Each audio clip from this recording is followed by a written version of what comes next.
الحمد للہ رب العالمین والصلاة والسلام علی سید الانبیاء والمرسلین وعلی آلہ الطیبین الطاہرین واصحابہ واولیاء المدی اجمعین اما بعد فاعوذ باللہ من الشیطان الرجیم بسم اللہ الرحمن الرحیم اتل ما اوحی الیک من الکتاب واقم الصلاۃ ان الصلاۃ تنہی عن الفحشاء والمنکر ولذکر اللہ اکبر صدق اللہ العظیم ولا یصلی وسلم دائما ابدا علی حبیبک خیر الخلق کلہم۔ عزیز سامعین محترم، دوستو، بھائی، بزرگوں، آج ہم نے نماز تراویح میں 21واں پارہ 22 پارے کے پاؤں تک سماعت کیا۔ اللہ تعالیٰ سے دعا ہے کہ امام صاحب کا پڑھنا اور ہم سب کا سننا اپنی بارگاہ میں قبول و منظور فرمائے، اور قرآن مجید کا سمجھنا اور اس پر عمل پیرا ہوتے ہوئے اسی کے مطابق زندگی گزارنا ہم سب کے نصیب میں لیتے ہیں۔ تو سامعین محترم، جو پہلی آیت ہے 21ویں پارے کی، اس میں اللہ تبارک و تعالیٰ دو چیزیں سکھا رہا ہے۔ پہلی چیز یہ کہ دین کی دعوت دینے والے داعی اور واعظ کو دو چیزوں کا اہتمام کرنا چاہیے۔ پہلی چیز یہ کہ قرآن کریم کی تلاوت اور نماز کا اہتمام، یہ دونوں چیزیں اسے بھی چاہیے کہ وہ کرے جو قرآن جو چاہتا ہے کہ اس کی زبان میں اثر پیدا ہو، اس کے گھر والے اس کی سنیں یا وہاں وہ لوگ اس کی سنیں اور عمل کریں، تو وہ اسے چاہیے کہ وہ خود ان دو باتوں پر عمل کرے۔ کون سی دو باتیں؟ کہ نماز کا اہتمام کرے اور قرآن کی تلاوت کرے۔ جب میں اور آپ قرآن مجید کی تلاوت کریں گے تو جس شخص سے بھی یا ہم اپنے گھر والوں کے درمیان بھی جو بات بھی کریں گے، اللہ تبارک و تعالی ہماری زبانوں میں اثر پیدا فرمائے گا۔ اور دوسری بات جو یہاں سکھائی جا رہی ہے وہ یہ کہ نماز جو ہے انسان کو بے حیائی سے اور بری باتوں سے روکتی ہے۔ اللہ تبارک و تعالی نے یہاں پر یہ دو باتوں کا ذکر فرما کے اہل اسلام کو غور کرنے کا ایک طرح سے حکم بھی دیا ہے کہ وہ اپنی زندگی میں غور کرے کہ اس کی نماز نے اسے کہاں تک پہنچایا ہے۔ کیا وہ بری باتوں سے پرہیز کرتا ہے؟ کیا وہ بے حیائی سے بچا ہوا ہے؟ آج موجودہ دور میں جس طریقے سے بے حیائی عام ہوتی جا رہی ہے، سوشل میڈیا کا دور ہے، لہٰذا یہاں آپ موبائل ہاتھ میں اٹھاتے ہیں، کوئی نہ کوئی آپ کے سامنے کوئی ایسی چیز آ جاتی ہے بے حیائی کی، تو یہ نہ صرف بے حیائی کا تعلق جو ہے وہ آپ کی صرف ہاتھوں سے نہیں ہے، وہ آپ کی زبان سے نہیں ہے، وہ آپ کے اعضاء کے ساتھ جڑا ہے۔ آپ کوئی چیز دیکھ لیتے ہیں یا کچھ بول دیتے ہیں یا کچھ غلط کر دیتے ہیں، یہ تمام اعضاء کا تعلق جو ہے وہ بے حیائی کے ساتھ جڑا ہوا ہے۔ تو یہاں پر اللہ تبارک و تعالیٰ نے ہمیں یہ خبر دی کہ نہ صرف نماز بری باتوں سے روکتی ہے بلکہ بے حیائی سے بھی نماز بچا لیتی ہے۔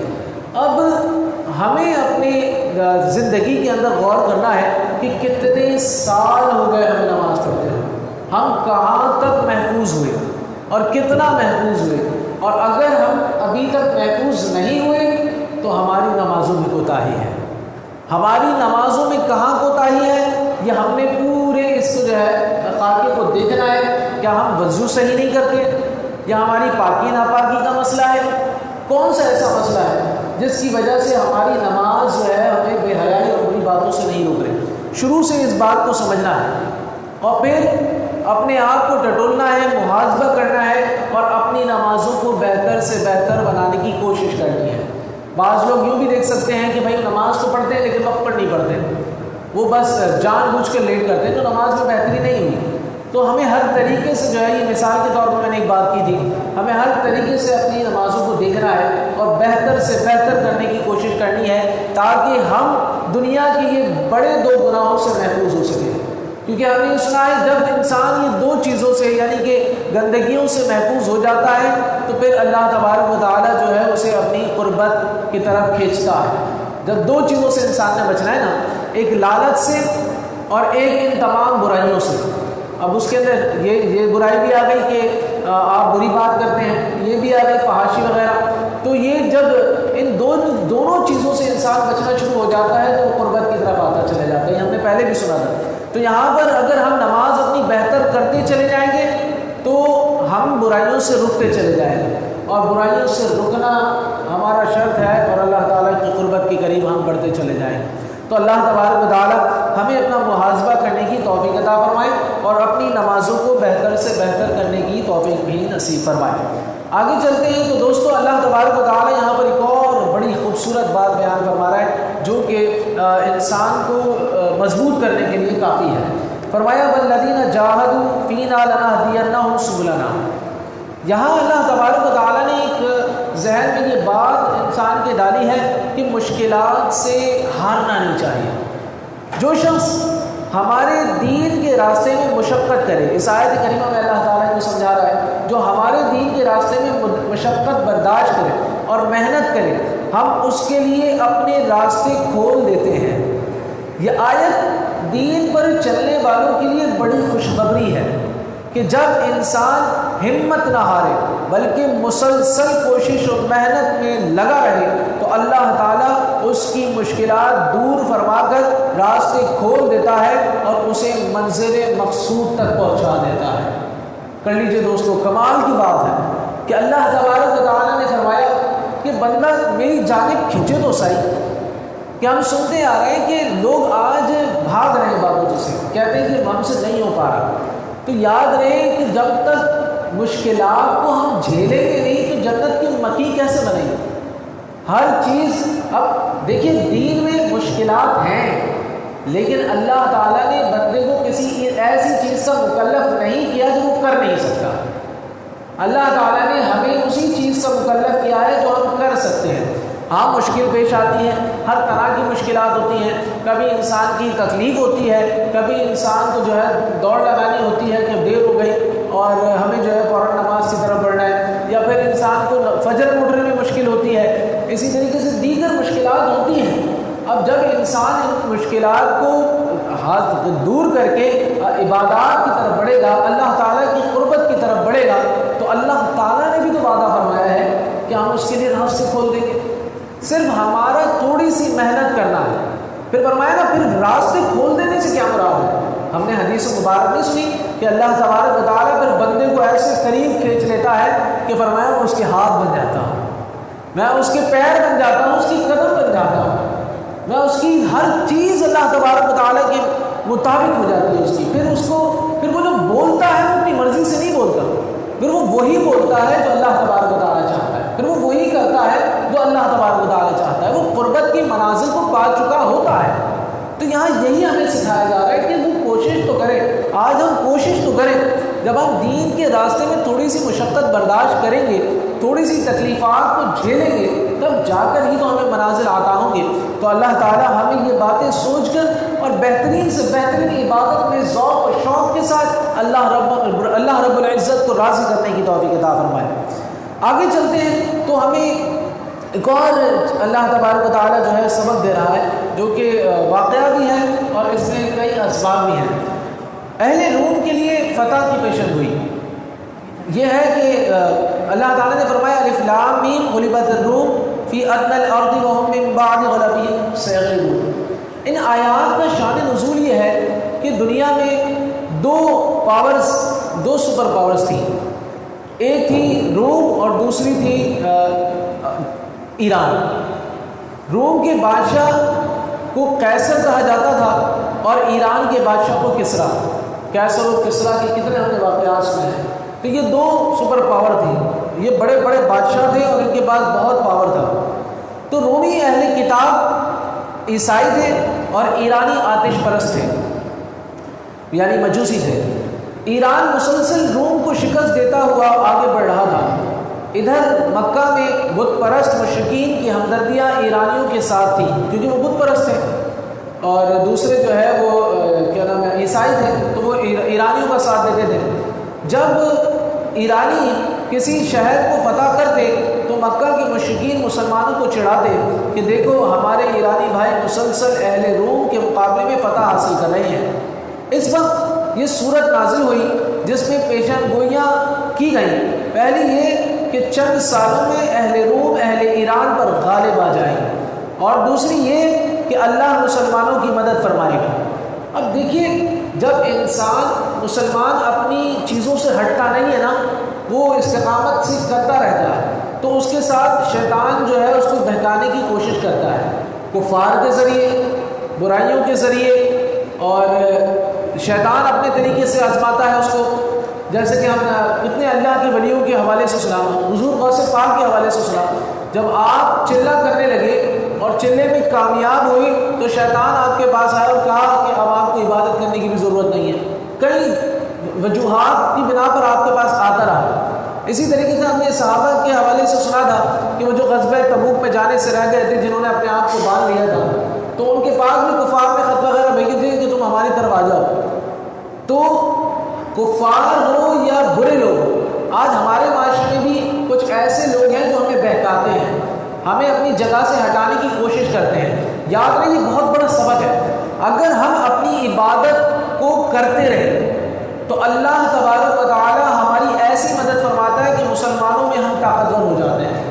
یہ بہت بڑا سبق ہے. یہ تاریخی ہمیں واقعات پتہ چل رہے ہیں کہ جب میں اور آپ عبادت کے اندر اللہ کو راضی کے اندر لگتے ہیں تو 10 وجوہات کی بنا پر روکے جاتے ہیں.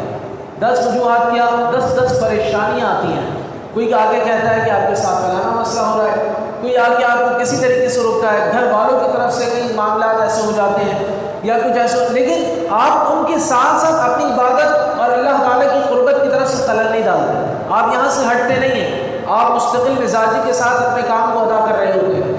جب آپ کرتے رہتے ہیں تو یہ بھی ایک طریقہ ہے، اللہ تعالیٰ آپ کو طاقت عطا فرماتا ہے. تو یہی ہوا، کفار جو ہے مسلمانوں کو چڑھاتے تھے کہ دیکھو تم لوگ وہ عیسائی بھی ایسے تھے اور تم بھی ایسے ہو، اور فلانا فلانا ان کو بھی یہ ہو رہا ہے اور تمہارے ساتھ بھی جو ہے تم بھی ہمارے شہر میں جو ہے مارے مارے پھر رہے ہو. اس طرح کی باتیں وہ کرتے.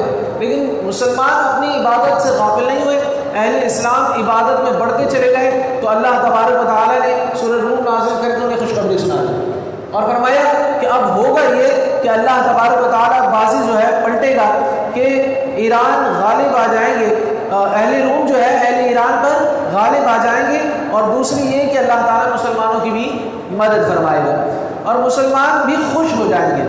تو کیا ہوا؟ اس پیشن گوئی کو پورا ہونے کا یعنی کہ کچھ معاملات نظر نہیں آ رہے تھے کہ یہ پیشن گوئی پوری ہو. لیکن ہوا یہ کہ اس صورت کے نزول کے 7 سال کے بعد اللہ تعالیٰ کی اس پیشن گوئی کو اللہ تعالیٰ نے پورا فرمایا. کیا ہوا کہ قیصر روم ہرقل نے کسریٰ ایران پر پلٹ کر حملہ کیا جس میں قیصر کو فتح ہوئی، اور یہ وہی سال ہے جس میں غزوہ بدر ہوا. یہاں دونوں پیشن گوئیاں پوری ہوئی. اللہ تعالیٰ نے غزوہ بدر میں اہل اسلام کو طاقت بخشی کہ کفار کا 1000 کا لشکر 313 سے مار کھا گیا، اور وہاں پر وہ جو کمزور تھے اللہ تعالیٰ نے اہل روم کو بھی ایران پر جو ہے ترقی عطا فرما دی. تو دونوں پیشن گوئیاں پوری ہوئی. تو یہ ہوتا ہے پھر اللہ تعالیٰ اس انداز میں جو ہے مسلمانوں کی مدد فرماتا ہے. اور جب انسان اپنی مستقل مزاجی کے ساتھ اللہ تعالیٰ کو راضی کرنے کی کوشش کرتا ہے تو اس پر مشکلات آتی ہیں، اسے آزمایا جاتا ہے اور پھر اس کو جو ہے اللہ تعالیٰ ترقی عطا فرماتا ہے. آگے بھی ایک مثال ہم اس کی سنیں گے. آگے چلتے ہیں تو اللہ تبارک و تعالیٰ نے یہاں پر انسانی اعمال کے اثرات کے حوالے سے فرمایا ظہر الفساد فی البر والبحر بما کسبت ایدی الناس لیذیقہم بعض الذی عملوا لعلہم یرجعون. فرمایا انسانوں نے جو اعمال کیے اور جو اپنے ہاتھوں کمایا، اسی وجہ سے خشکی اور تری میں فساد پھیلا. اس آیت مبارک کے اندر اگر میں اور آپ غور کریں تو اللہ تعالیٰ نے یہ واضح بات کر دی ہے، آج جتنے بھی فساد آ رہے ہیں اس کے ذمہ دار تم خود ہو. اللہ تبارک و تعالیٰ نے یہ واضح بات. اور ہم کیا کرتے ہیں؟ ہم کیا کرتے ہیں یار فلانے کی وجہ سے فلانا ہوا ہے، اس کی وجہ سے یہ ہوا ہے، وہاں پر یہ معاملات تھے اس لیے اس شہر میں یہ معاملہ ہو گیا، وہاں ایسے لوگ تھے اس لیے ایسا ہو گیا. لیکن ہم یہ نہیں دیکھتے کہ ہم بھی انہی لوگوں میں شمار ہیں. ہمیں اللہ تعالیٰ نے یہ فرما دیا، واضح کر دیا، جو تم ظاہری طور پر دیکھتے ہو خشکی اور تری میں جو معاملات ہو رہے ہیں اس کا سبب تمہارے ہی معاملات ہیں، وہ مصیبتیں تمہاری ہی وجہ سے آتی ہیں. تو یہاں ہمیں سبق دیا گیا کہ ہم اپنے اعمال کو درست کریں. اگر ہم چاہتے ہیں ہمارے شہر میں امن آ جائے، ہمارا گھر درست ہو جائے، ہمارے گھر میں بہتریاں آ جائیں، لڑائیاں جھگڑے فسادات ہمارے گھر سے اٹھ جائیں، ہمارے محلوں سے ہمارے شہروں سے اٹھ جائیں کہ ہم نے نہیں سنا کہ اللہ تبارک و تعالیٰ فرماتا ہے جب ایک متقی شخص ایک گھر میں رہتا ہے تو اللہ تعالیٰ کئی ہاتھ تک، سیدھے اور الٹے ہاتھ تک، کئی ہاتھ تک اس کی وجہ سے امن برپا کر دیتا ہے۔ اور فرمایا صرف یہی نہیں، اس متقی شخص کی اولاد در اولاد اس طرح اللہ تبارک و تعالیٰ اس کی کئی اولادوں تک، اس کی نسلوں تک اس کی برکات کا نزول فرماتا ہے۔ تو یہ تقوی دار شخص کی علامات ہوتی ہیں۔ اس میں آج میں اور آپ بات تقوی ہو جائیں تو ہمارا جو ہے اللہ تعالیٰ ہمارے توسل سے ہمارے علاقوں میں، ہمارے شہروں میں، ہمارے ملک کے اندر ہر طرح کی برائیوں کو سمیٹ لے گا۔ آج ہم کہتے ہیں ہمارے حکمران ایسے، ہمارے حکمران ایسے، جب تک ہم تبدیل نہیں ہوں گے ہمارے حکمران تبدیل نہیں ہوں گے۔ یہاں یہی بات۔ اب آ جاتے ہیں ایک اور چیز پہ، کیونکہ اس آیت کے تحت بہت سو کو ایسا بھی دیکھا گیا ہے کہ وہ بعض لوگوں کی بیماریاں اور پریشانیاں دیکھ کر کہتے ہیں یار تم نے کچھ ایسا برا کیا ہوگا۔ یاد رہے جس طرح ایک طرح سے مصیبت ہوتی ہے اسی طرح آزمائش بھی ہوتی ہے۔ ہم کسی کو دیکھ کر خود سے یہ اندازہ نہیں لگا سکتے کہ وہ آزمائش کے اندر ہے یا مصیبت کے اندر۔ لہٰذا بعض لوگ بیماریوں کی حالت میں رہتے ہیں اور بیماری میں دنیا سے چلے جاتے ہیں اور ان کے درجات اللہ تبارک و تعالیٰ اس طرح بلند فرما رہا ہوتا ہے اور لوگ جو ہے تانے دے ہوتے ہیں بھائی ایسا تھا آخر اللہ تعالیٰ نے پکڑ کر لی اس کی۔ تو جناب یہ میں اور آپ نہیں جانتے، اللہ تعالیٰ بعض لوگوں پر آزمائش ڈال رہا ہوتا ہے، وہ اپنی آزمائش کے تحت درجات کو پا رہے ہوتے ہیں اور اللہ تعالیٰ ان کو پاک و صاف کر کے اٹھا لیتا ہے۔ کیوں؟ کیونکہ اللہ تعالیٰ نے اسے درجہ بلند دینا ہوتا ہے، اس کی مغفرت کرنی ہوتی ہے، اس کو مقام دینا ہوتا ہے۔ اسی طریقے سے بعض لوگ سختی اور تنگی کے ایام دنیا میں گزارتے ہیں اور وہ صبر کرتے ہوئے چلے جاتے ہیں، وہ ان پر مصیبت نہیں ہوتی، ان کی آزمائش ہوتی ہے، کیونکہ اللہ تعالیٰ نے بہت سو کو جنت الفردوس کا مکی بنانا ہے۔ تو اللہ تبارک و تعالیٰ ان کو دنیا میں اس انداز سے چلا رہا ہوتا ہے اور وہ چلتے چلے جاتے ہیں، اس درجے تک پہنچتے چلے جاتے ہیں۔ تو ہم اس چیز کے وہ نہیں ہے کہ ہم فیصلہ کرنا شروع کر دیں کہ سامنے والے پر یہ مصیبت ہے کہ آزمائش ہے، بلکہ یہ جس پر یہ معاملات ہیں وہ اس چیز کو جان سکتا ہے۔ وہ کیسے؟ اگر وہ عبادتوں سے دور ہو رہا ہے تو وہ اس کے لیے مصیبت ہے، اگر وہ عبادتوں کے قریب ہوتا جا رہا ہے اور وہ صبر کرتا چلا جا رہا ہے تو یہ اس کے لیے آزمائش ہے۔ تو لہٰذا ہمیں اگر اس طرح کے معاملات کبھی ہم پر آ بھی جائیں تو ہم اللہ تعالیٰ کی طرف کھنچنا شروع ہو جائیں، یہ ہمارے لیے ایک سبق بھی ہے تاکہ اللہ تعالیٰ اس میں ہمارے درجات بلند فرمائے، اور اگر ہم سے کوئی غلطیاں اور کوتاہیاں ہو بھی گئی ہیں تو اللہ تبارک و تعالیٰ اس کے مد نظر رکھتے ہوئے وہ تمام کے تمام معاف فرما دیں۔ تو اللہ تعالیٰ ہمیں جو ہے باتوں کو سمجھنے کی توفیق بھی نصیب فرمائے۔ آگے چلتے ہیں تو حضرت لقمان علیہ السلام کی اپنے بیٹے کو جو نصیحتیں ہیں وہ قرآن مجید میں بیان ہو رہی ہیں۔ اب یاد رہے کہ حضرت لقمان نبی نہیں تھے، اللہ تعالیٰ کے برگزیدہ بندے تھے، لیکن اللہ تعالیٰ کو ان کے الفاظ اتنے پسند آئے کہ اللہ تعالیٰ نے قرآن مجید کے اندر ذکر کر دیا۔ تو دوستوں معلوم کیا ہوتا ہے؟ پہلی بات یہاں سے کیا معلوم ہوتی ہے وہ آپ نے غور کی، وہ یہ معلوم ہوتی ہے کہ اللہ تبارک و تعالیٰ ان ہر بندے کے ہر الفاظ میں جو ہے اس کو غور کر رہا ہوتا ہے کہ میرا بندہ کس طریقے سے اپنے ماتحت لوگوں کی تبلیغ کر رہا ہے، وہ بھی اللہ تبارک و تعالیٰ دیکھ رہا ہوتا ہے۔ ہم اپنے بچوں کو کیسے دین سکھا رہے ہیں، ہم اپنے ماتحت لوگوں کو کیسے دین سکھا رہے ہیں، اللہ تعالیٰ ان چیزوں کو دیکھ رہا ہوتا ہے۔ تو اللہ تعالیٰ نے وہ بھی اللہ تعالیٰ پسند فرماتا ہے۔ جبھی وہ ہم نے نہیں سنا موسیٰ علیہ السلام کی قوم میں ایک شخص تھا، حضرت موسیٰ علیہ السلام نے فرمایا یا باری تعالیٰ میں دیکھنا چاہتا ہوں میری قوم کا سب سے بدبخت شخص کون ہے۔ اللہ تعالیٰ نے فرمایا فلاں پہاڑی کے پاس چلے جائیں، جو پہلے صبح گزرے گا جنگل کی طرف جائے گا وہ آپ کی قوم کا سب سے گناہ گار شخص ہے۔ لہٰذا حضرت موسیٰ علیہ السلام آئے، دیکھا، پھر فرمایا یا باری تعالیٰ اب میں دیکھنا چاہتا ہوں کہ میری قوم کا سب سے بہترین شخص کون ہے، سب سے بہترین شخص کون ہے۔ اللہ تعالیٰ نے فرمایا موسیٰ شام کو اسی جگہ پر آ جانا۔ اب دیکھا وہی شخص جو ہے واپس وہیں سے آ رہا ہے، اس کے ساتھ بچہ ہے، جاتے ہوئے بھی بچہ تھا، آتے ہوئے بھی بچہ ہے۔ تو حضرت موسیٰ علیہ السلام نے فرمایا باری تعالیٰ یہ کیا ماجرا ہے، صبح تک جو برا تھا وہ شام تک اتنا اچھا کیسے ہو گیا، سب سے بہترین ہو گیا۔ تو فرمایا موسیٰ اللہ تعالیٰ یہ ساری چیزیں بندے کی دیکھتا ہے کہ وہ اپنی اولاد کو کیسے تربیت کر رہا ہے، کیا سکھا رہا ہے۔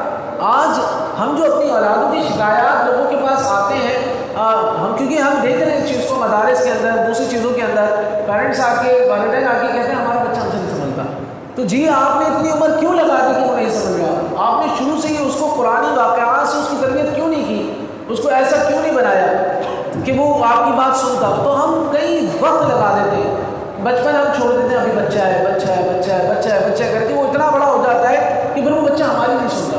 تو دیکھیے یہاں سے یہ سبق بھی ہمیں دیا جا رہا ہے، دوسرا سبق یہاں سے یہ بھی مل رہا ہے۔ تو اللہ تعالیٰ نے فرمایا موسیٰ ماجرا یہ ہے کہ جب یہ جنگل میں اپنے بچے کو لے کر نکلا تو اس کے بچے نے پوچھا بابا مجھے یہ بتائیے کہ اس جنگل سے بڑی بھی کوئی چیز ہے؟ کہا کہ آسمان ہے۔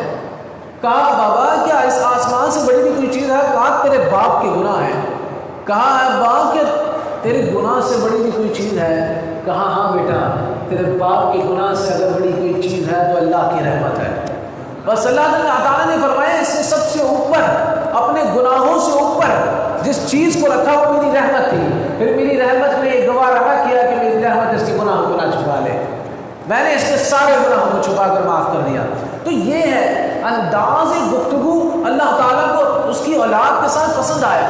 تو یہ جو محفلیں ہوتی ہیں یہ بخشش کی محفلیں ہوتی ہیں، ہمیں چاہیے ہم اس کو ہر جگہ سجائیں، دوستوں میں بیٹھے تو سجائیں، باہر بیٹھے تو سجائیں، اللہ کی رحمت، اللہ کی محبت، اللہ کا شکر، اللہ کے لیے صبر، یہ باتیں ہماری زبان سے ہمیشہ جاری و ساری ہوں۔